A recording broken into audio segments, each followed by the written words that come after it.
Dr. Andrija Puharich was the first American scientist to study Geller.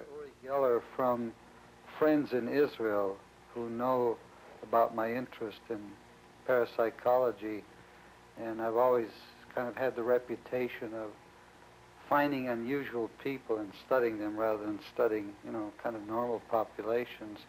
And so I went over to look at Uri Geller in, I believe I got to Israel August 17, 1971.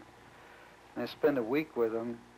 And he was very cooperative, I must say. And I set up a little laboratory in Tel Aviv that friends let me have part and got equipment. And in a week, I was quite convinced that Uri really was extraordinary. And from then on, I started organizing a major research program around Uri, which, you know, is still going on. Fairly mature now, yeah. Was that the first time you'd ever seen psychokinesis? No, I'd actually seen different levels of psychokinesis. In 1953, I saw under laboratory conditions materialization of objects. I was studying a Hindu by the name of Dr. Vinod at that time. And subsequently, I saw dematerialization of physical objects. And then in Brazil in '63, I saw kind of unusual manipulation of tumors and things in people through a healer called Arigo.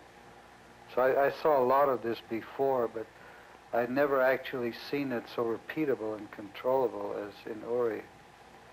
That was really the difference.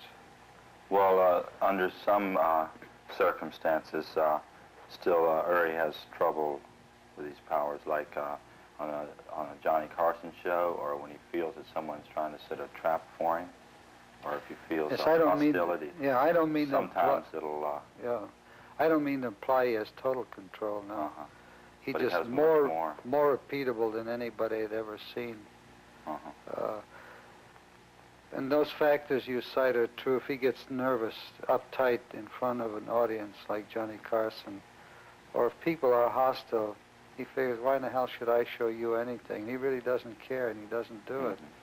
And he'll never show anything to a magician that publicly, but in Israel, I used to follow him around in his public shows, particularly in the Army.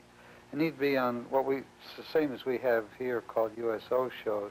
And they'd have magicians and singers and, you know, the chippy and the band and the whole trip. And Uri would work with the magicians. We're bumping along on trucks in the Sinai Desert. And Uri was like a little kid being amazed at the magician's tricks. And then Uri would show what he does to the magician. The magician was absolutely aghast because he knew it wasn't a trick, you know. But that was, you know, informal, friendly circumstances. But in this country, Uri's been under such severe attack by the magicians that they're on his verboten list. He won't show them anything.